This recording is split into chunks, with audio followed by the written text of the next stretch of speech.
See that star? You mean the bright red one? His daughter asks in return. Yes, it might not be there anymore. It might be gone by now. Exploded or something. Its light is still crossing space, just reaching our eyes now. But we don't see it as it is.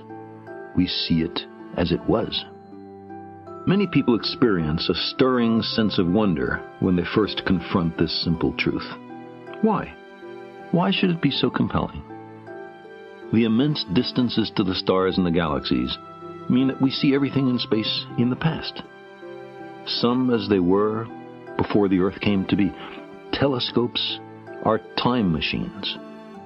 Long ago, when an early galaxy began to pour light out into the surrounding darkness, no witness could have known that billions of years later, some remote clumps of rock and metal, ice and organic molecules would fall together to make a place called Earth, or that life would arise and thinking beings evolve who would one day capture a little of that galactic light and try to puzzle out what had sent it on its way.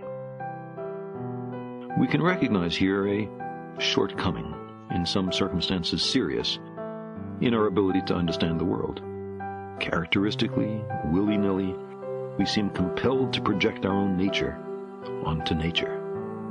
Man, in his arrogance, thinks himself a great work, worthy of the interposition of a deity. Darwin wrote telegraphically in his notebook, more humble, and I think truer, to consider him created from animals. We're Johnny-come-latelys. We live in the cosmic boondocks. We emerged from microbes and muck. Apes are our cousins.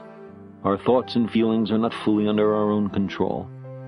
There may be much smarter and very different beings elsewhere, and on top of all this, we're making a mess of our planet and becoming a danger to ourselves. The trapdoor beneath our feet swings open.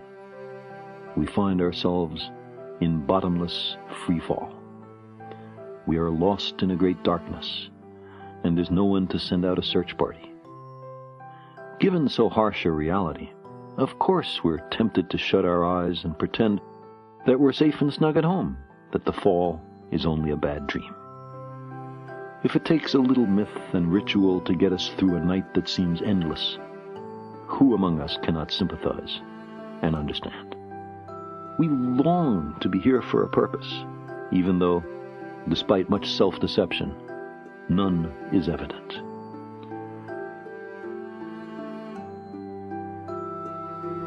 The significance of our lives and our fragile planet is then determined only by our own wisdom and courage. We are the custodians of life's meaning. We long for a parent to care for us, to forgive us our errors, to save us from our childish mistakes. But knowledge is preferable to ignorance. Better by far to embrace the hard truth than a reassuring fable. Modern science has been a voyage into the unknown, with a lesson in humility waiting at every stop. Our common sense intuitions can be mistaken. Our preferences don't count. We do not live in a privileged reference frame. If we crave some cosmic purpose, then let us find ourselves a worthy goal.